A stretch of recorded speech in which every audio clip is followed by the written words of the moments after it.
Olá, aqui na TV Assembleia você também acompanha os principais assuntos que abrangem os mais diversos setores da nossa sociedade. Nesta edição vamos falar sobre crime de perseguição na forma física e psicológica, finanças do município, desafios dos jovens negros e literatura fantástica. Eu sou Marité Cougue e você acompanha comigo agora o programa Fique Ligado da TV Alemes. Você já deve ter ouvido o termo stalking, que é a prática de perseguir alguém ameaçando a sua integridade física ou psicológica.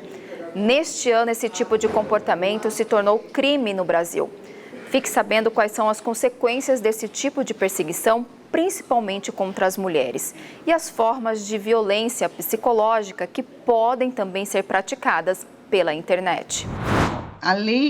Essa lei foi muito importante, né? Porque o stalking, ele é uma das condutas que ainda não estavam tipificadas e que acontecem diariamente, né? São vários casos desde de que a lei foi promulgada e que a gente tem recebido de stalking, tanto fora de um relacionamento abusivo, fora de uma relação íntima de afeto, como dentro de uma relação íntima de afeto. Então, a gente faz essa diferenciação, né? Existe o stalking, que eventualmente vai perseguir uma pessoa que não seja das relações de afeto dele, ou nem, às vezes, nem sequer conhecida. E, no nosso caso, a gente atua com o stalking, aquela perseguição que é feita contra uma pessoa que é uma mulher, no caso, né? No nosso caso, que a gente atua na vara de violência doméstica contra a mulher. Então, uma mulher que é vítima de violência por parte de um agressor que faz esse ato de perseguição que é bem comum nos relacionamentos abusivos. Então, é muito bom que tenha uma lei. Sim, sem dúvida. Agora quero saber até da doutora Clarissa, né, pela atuação aí na Casa da Mulher Brasileira. Doutora, essa prática de stalking, né? Esse nome, ele veio por conta das redes sociais, mas não é uma prática muito nova, como a própria doutora Jaqueline colocou aqui pra gente, né? Como é que a gente pode definir esse stalking a partir desse modelo, digamos assim, de perseguição virtual? Na verdade, Lívia, o stalking, o crime de perseguição, essa conduta de perseguir a alguém de forma insistente, contra a vontade da pessoa, isso sempre existiu, né? Aliás, em outros países, o crime, essa figura já é crime há muitos anos. A exemplo, por exemplo, da Dinamarca, que desde 1933 tem uma lei criminalizando essa conduta. Estados Unidos, desde a década de 90. E o Brasil, um pouco atrasado, mas é importante registrar a importância da lei, da criação da figura criminosa, só previu esse crime esse ano. Bom, o crime de perseguição, que está previsto no artigo 147-A do Código Penal, ele prevê a seguinte conduta: perseguir alguém, reiteradamente por qualquer meio, ameaçando a integridade física ou psicológica da pessoa, restringindo a capacidade de locomoção ou, de qualquer forma, invadindo ou perturbando a esfera de liberdade ou privacidade da pessoa. Veja que o crime pode ser cometido contra homens e contra mulheres. Mas o nosso objeto de discussão aqui é quando o crime é cometido contra a mulher, numa relação, num contexto de violência doméstica ou familiar. Nesse caso, essa pena prevista para o crime, ela é até aumentada. Hoje, numa situação simples, o crime seria uma pena de 6 meses a 2 anos. Enquanto se esse crime for praticado contra a mulher, no contexto de violência doméstica ou familiar, essa pena vai ser aumentada da metade. Olha só, né? E muita gente realmente se surpreendendo, né, com essa questão do stalking ser criminalizado no Brasil. E, doutora Jaqueline, na prática, como é que funciona isso? Como é que vocês trabalhavam antes da existência dessa lei? Quais eram as atitudes que configuravam uma perseguição contra uma mulher, por exemplo? Antes da lei, né, muitas vezes essas situações de perseguições, elas eram enquadradas na conduta de menor potencial ofensivo, né, que seria uma contravenção penal de perturbar a tranquilidade. Mas isso não dava uma resposta adequada ao tipo de crime, porque muitas vezes, principalmente quando essa perseguição está dentro de uma relação íntima de afeto, de uma relação abusiva, ela é muito grave, ela pode escalar, né, acabar culminando até no feminicídio. Então, nós não tínhamos ainda no ordenamento jurídico, né, algo que pudesse efetivamente dar conta da gravidade do crime, né? Ele era só autuado como uma contravenção penal. Quando a gente sabia, e muitas vezes isso também poderia ser enquadrado em algumas situações na violência psicológica, né? Nessa violência que é cometida contra a mulher, quando ela deseja, às vezes, o fim do relacionamento, né? Quando ela quer deixar aquele agressor, ele não aceita. Muitas vezes acontece isso, então ele começa a persegui-la, seja pessoalmente, presencialmente ou nas redes sociais, né? Ele começa a cuidar de todos os passos que aquela mulher dá, e isso é uma coisa muito perigosa, né? Porque isso vai chegando a um limite que, além de deixar a mulher numa situação de vulnerabilidade extrema, porque aquele agressor ele tem acesso a tudo da vida dela, também, e de uma sensação de que você não tem a privacidade, isso é muito ruim, isso pode causar problemas psicológicos até, né? Ansiedades, né? Depressões. Além de tudo isso, ainda há o risco desse agressor efetivamente vir a cometer um crime mais grave. Então, nesse sentido, antes era concedida a medida protetiva e agora, com mais razão, né, a medida protetiva também é concedida, e o descumprimento da medida protetiva aí pode ensejar de forma mais enfática até a decretação da prisão preventiva, que antes era difícil por fato de se tratar de um crime de contravenção penal, de um fato que era contravenção penal, não era visto como um crime. Então, às vezes, dificultava um pouco a decretação da preventiva. Agora não mais, né? Existe um crime com uma pena que é uma pena adequada e que pode coibir esse tipo de comportamento. Bom, e na prática, até para a doutora Clarissa complementar, existem casos realmente de mulheres que vão denunciar o stalking, essa perseguição por parte, não sei, do companheiro ou de alguém na Casa da Mulher Brasileira, no cotidiano do trabalho de vocês? Sim, Lívia, muitos casos, aliás. Nós temos recebido aqui muitas ocorrências policiais com a tipificação do crime de perseguição, né? E eu aproveito a oportunidade para elencar alguns exemplos do que poderia configurar a perseguição para as pessoas que estão nos assistindo. É muito importante que a mulher perceba que o crime de perseguição ele configura quando há uma insistência por parte desse autor em ter contato com a mulher e há uma recusa dela clara em não querer esse contato. Então, a gente poderia pensar na postura do autor que telefona e permanece em silêncio, liga insistentemente, quando a mulher atende, ele desliga o telefone, manda mensagens o tempo todo, manda flores, vai ao local de trabalho, para o carro, ao lado do carro dessa mulher, no sinal, isso acontece bastante, persegue ela no trajeto da casa para o trabalho. Tudo isso a ponto de gerar nessa mulher um transtorno que chega a um ponto dela não querer mais sair de casa. Então, a gente percebe que há, como resultado, essa perda da vontade da mulher de tomar decisões, de simplesmente, às vezes até ela não quer mais trabalhar.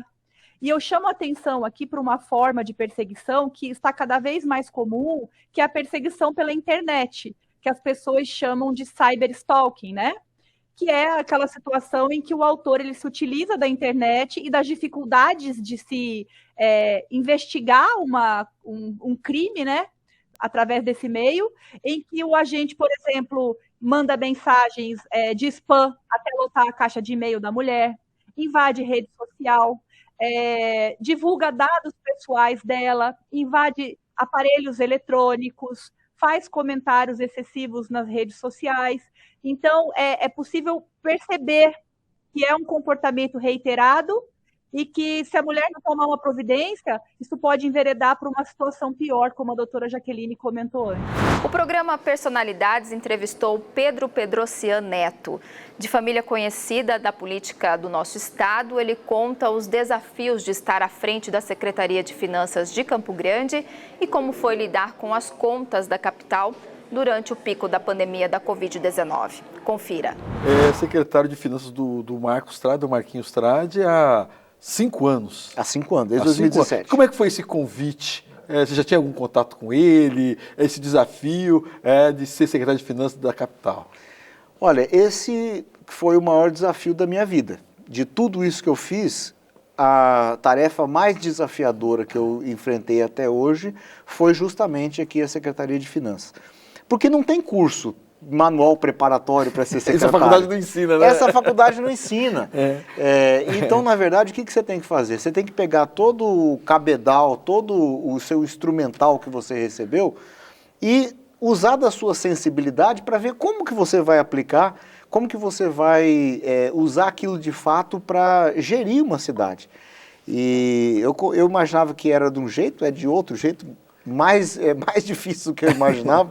Porque, na verdade, quando você está dentro de uma instituição como uma prefeitura, você percebe que não é apenas técnico, não é como no setor privado que você toma decisões apenas do lado técnico. Então, você concilia a técnica, você concilia a política. E nós pegamos uma Campo Grande em terra arrasada, arrebentado, né? Terra arrasada, com salário em atraso, com hospitais em atraso, com milhares de buracos, sem investimento, no calque, devendo, enfim. E nós pudemos... graças a Deus, começar a apontar caminhos para a cidade. Hoje, depois de 5 anos, que é uma longevidade até boa dentro desse cargo, né? Porque secretário de Finanças não dura 1 ano, 2 anos, é muita pressão, né? É muita pressão. E quando você, pena que nosso tempo já está quase esgotando, tinha tanta coisa para conversar com você, mas a tua experiência de secretário de Finanças durante a pandemia, eu conversei com você na rádio lá e chegou um momento que a arrecadação desabou, que o governo federal não tinha socorrido ainda. Você chegou a imaginar que ia atrasar a folha? Como é que era o dia a dia, você com o prefeito, os bastidores? O que você pode revelar para a gente nesse momento? Eu tive certeza que ia atrasar a folha. Né? Eu já estava trabalhando com aquele cenário de caos absoluto, porque havia uma necessidade de você restringir a mobilidade das pessoas. Se aquilo era lockdown, se não era lockdown, quanto tempo nós fizemos. Quem que sabia como gerir aquilo? Né? Não existia, de novo, não existia manual para aquilo. Né? E a cidade parou em determinado momento, a economia, não é que ela caiu, ela despencou, ela desabou, nesse momento que, quando você tem uma situação de dificuldade numa empresa, a primeira coisa que essa empresa para de pagar é imposto.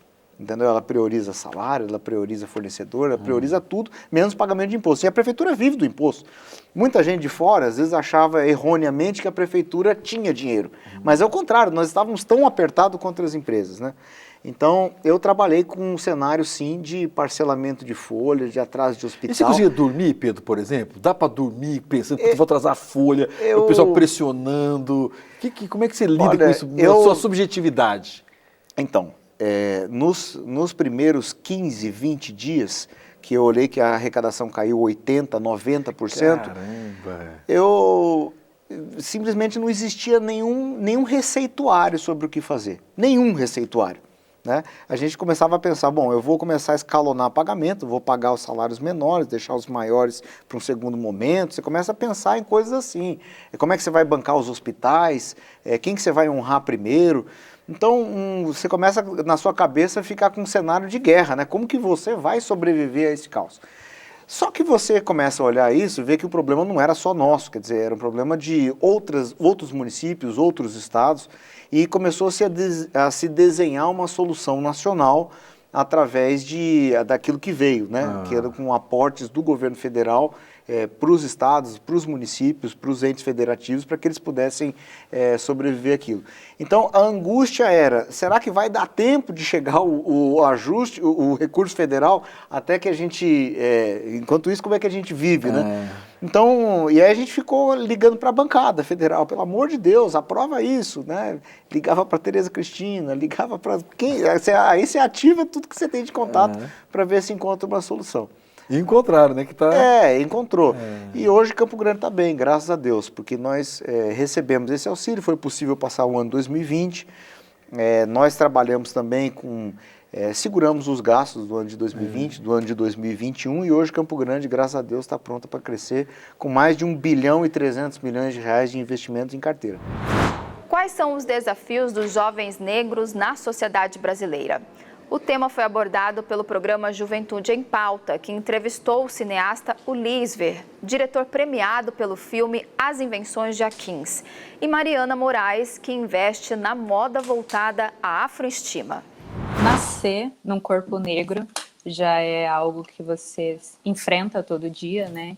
Então, com preconceito, mas eu não me aceitava desde o início. Tudo para mim que tinha traços negroides era assim tirado de mim. Então, se tinha um cabelo crespo, isso era motivo de zoações, motivo de bullying. Então, eu fui diminuindo esses traços mais presentes na minha vida. Fui alisando meu cabelo, fui querendo participar de um padrão que não pertencia. Então, desde sempre, desde a minha infância, eu percebi como o preconceito é prejudicial. E você, Ulisver, quando que você se percebeu assim nesse sistema opressor? Bom, mais ou menos como foi a experiência da Mariana, né? A gente entra na escola, começa a conviver com os colegas na escola, e aí as pessoas começam a insistir em apontar na gente as nossas características, né? O fato de ser negro, o tipo da cor da pele, o tipo do cabelo. Então, o bullying acaba surgindo, e aí a gente passa, especialmente na infância, né? A gente fica se questionando se... Enfim, a gente se sente um pouco um peixe fora d'água, né? Então, surge uma questão emocional, uma questão de autoestima, né? Que acaba afetando a gente nesse tipo de contexto. Mas aí eu tive a sorte, digamos assim, de desde muito cedo ter contato com assistir palestras, ler livros de pessoas do movimento negro que escreveram e divulgam, né, já desde bastante tempo, reflexões sobre questões raciais no Brasil, né, e sobre a importância da população negra olhar para si mesma, se valorizar e fazer frente ao preconceito que existe por aí e que vem desde a época da escravidão, né. Então, o contato com essas reflexões, que também surgiam em casa por parte da minha mãe, me ajudaram com o passar do tempo, a lidar com a realidade que está aí fora, a aprender a lidar com o preconceito que tem nas outras pessoas e não deixar que isso afetasse a minha autoestima, né? O valor que eu tenho em relação a mim mesmo, né? Então, o contato com essas informações, contato com essas reflexões é muito importante para a pessoa aprender a lidar com o preconceito, o racismo. Legal. Uma indicação de leitura, eu acredito que seja o Manual Antirracista, da Djamila Ribeiro, mais recente, não sei se vocês já tiveram acesso. Ele é um livro bem interessante para a gente indicar aqui para quem nos assiste. Ele, inclusive, fala para reconhecermos os privilégios da branquitude, né? Uma forma de ação antirracista. Mariana, voltando então um pouco para você, que é empresária da moda, é um ramo assim que muito nos diz também sobre estereótipos e preconceitos, certo? E você tem um brechó, e ele o brechó Pele Preta, e ele tem um foco na afroestima, né? Foi como me apresentaram você. Fala um pouco, então, sobre esse conceito da afroestima e o que você pode pontuar, assim, para quem nos assiste, quais são as formas de lutar pelo preconceito e se você considera que a moda é uma delas, por exemplo. Estava conversando hoje, falta muita referência no mundo da moda, e quando tem essas referências, a gente não se encaixa, porque são corpos que são montados para uma foto, são montados para estar numa passarela. Então, mesmo que a gente está com crescimento, né, nesse setor, ainda bem, mas é muito assim inacessível ainda. Então, para um negro estar no setor da moda é um trabalho, é muito mais difícil do que uma pessoa branca, né, que já nasce, tem um rostinho bonito e já está com acesso às passarelas, à moda, a fazer trabalhos com lojas. Então eu vejo, estou trabalhando com moda há uns 3 anos e a gente tenta incluir todas as pessoas de vários corpos, de várias alturas, mas que sejam pessoas pretas, porque falta muito incentivo nessa área para essas pessoas. Então eu percebo assim, grandes marcas, né? As pessoas podem ver aí que estão aderindo a trazer novos corpos, a trazer novas pessoas, mas ainda é um processo muito lento. É um processo lento que está demorando, porque a gente já passou aí por anos de escravidão, e agora as pessoas estão começando a falar sobre isso. Antes não tinha nem produtos para nossos cabelos. Hoje você já vê as marcas, né, estão concentrando nesse nicho. Então, falar de moda com pessoas pretas e incentivá-las a mostrar seus corpos do jeito que são, sabe? Que elas se sintam bem usando a roupa que cabe nelas e não elas se adaptando a caber numa roupa. Então tem que ter essa variação, né, de várias pessoas, vários corpos, vários tipos, somos tão diferentes uns dos outros, então é muito necessário isso, né? Bom, o Lísvera, ela falou então de ocupar espaços que predominantemente não eram ocupados por pessoas negras, né? Eu acredito que você, como cineasta, tem feito isso, né? Ocupando espaços de predominantemente homens e brancos. Fala como que é atuar num campo desse, e também fala um pouco do seu filme, que ganhou o prêmio nacionalmente, e é um filme com protagonismo negro, né, nos papéis.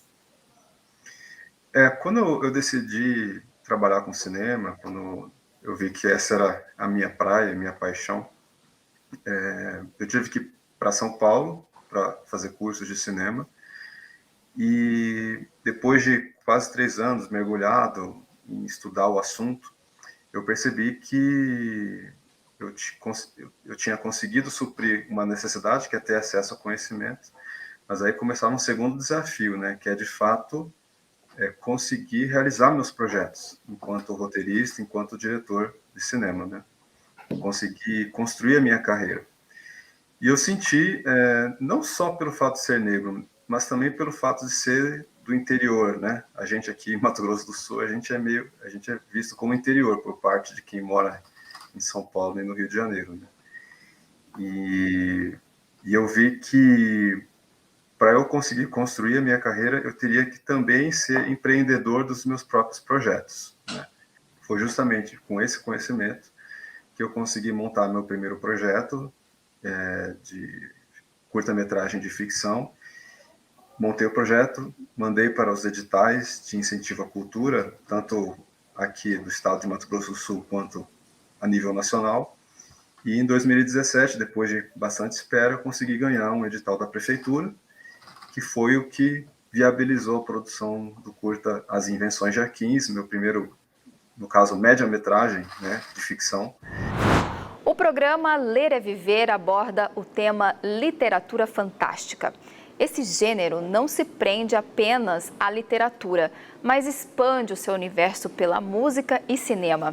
Ficou curioso? Então acompanhe a entrevista com o médico e escritor Everton Carvalho. A literatura fantástica, digamos que começou da minha infância, porque eu tinha uma tia professora que me alfabetizou, minha tia Nazaré, e ela me passava muitas histórias de Peter Pan, né? E junto com isso eu tinha histórias do que outros tios meus também assistiam, que eram o Mandrake, que era o Tarzan, foram os meus primeiros heróis, né? Então, a partir daí, a gente começa a entrar em um mundo que parece que não tem mais volta, né? Você entra e gosta e fica nele, né? E quando fui para o Rio de Janeiro fazer cardiologia, porque não havia cardiologia em Natal, eu encontrei uns amigos que gostavam de escrever, mas escreviam de maneira amadorística tudo isso, né? E me deu vontade também de escrever, né? E a poesia minha, eu nem falo que escrevo poesias, eu me interesso por escrever, estou aprendendo, mas não posto algumas no meu Instagram, faço muitas poesias para minha mulher, mas é alguma coisa que eu sei que esteticamente e tecnicamente eu preciso aprimorar muito. Mas como a finalidade é fazer uma declaração de amor para ela, então eu realmente posto sem me preocupar com esse detalhe, né? E as minhas poesias anteriores, elas sempre eram como se fossem pequenas historietas, né? Começo, meio e fim, né? Sempre uma historinha, alguma coisa desse tipo, resumida em forma de poemas, né? E com o tempo, na minha adolescência, eu resgatei um desejo de minha adolescência, que era contar histórias, que eu escrevi algumas na história, perdi na minha adolescência e deixei.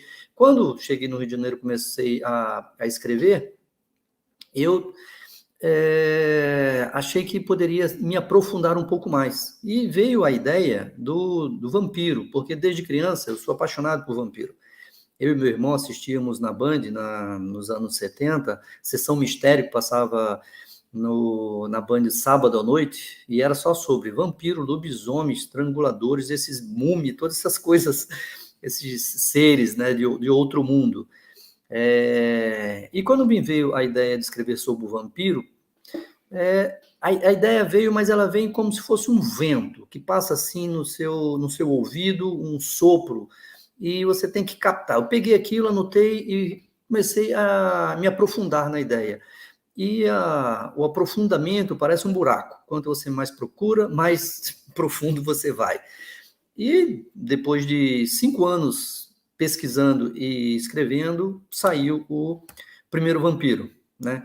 Eu acabei perdendo o livro todo, ele estava dentro de um pendrive, que quando me mudei para cá na viagem eu perdi, né? E só fui reencontrar quando eu cheguei aqui. Logo que eu cheguei aqui, eu liguei para Novo Século, porque eles tinham aceito publicar o livro já em 2010, mais ou menos, 2012, mais ou menos. E eu me mudei para cá em 2013. Eu liguei para Novo Século, me reapresentei, dizendo que tinha um livro que havia sido aceito por eles, eles ainda teriam interesse. Eles falaram que sim, e eu lancei o livro, né? Foi um livro que me agradou muito escrever, me agrada até hoje falar sobre ele, né? Teve uma aceitação muito boa, né? Principalmente quando eu tive a resposta do Rubênio Marcelo, que é um dos acadêmicos aqui da Sociedade, da Academia Sul-Mato-Grossense de Letras, que eu dei o livro para ele ler sem nem conhecê-lo, através de indicação de outra pessoa que eu conheci, que foi o André Salineiro, policial federal e ex-vereador daqui. Ele me indicou que eu apresentasse o livro e o Rubênio leu. Só que ele não me falou nada, né? Quando eu fui saber, e aí, você gostou? E ele falou, calma, que sábado agora sai a minha matéria sobre isso. E quando ele falou da matéria, eu comprei o jornal no sábado seguinte e sai uma reportagem, espero que saia direito, né? Suplemento Cultural. Ele fez uma reportagem, O Primeiro Vampiro, um romance cinematográfico. Isso aqui me deixou tão feliz que eu falei, cara, significa que eu consegui o meu objetivo, né? Escrever uma história legal, boa, coerente, e que foi analisada por digamos assim, uma pessoa de conhecimento técnico e que me deu o aval que a história estava ok. Isso aí deixa você cheio de vontade de escrever mais, né? Aí depois veio o Sherlock Holmes, que é um personagem por quem eu também tenho um carinho muito grande, gosto muito, aprecio, e quis escrever também uma homenagem a ele. Porém, eu não poderia escrever como o Conan Doyle escrevia, que era através da ótica do Watson, né?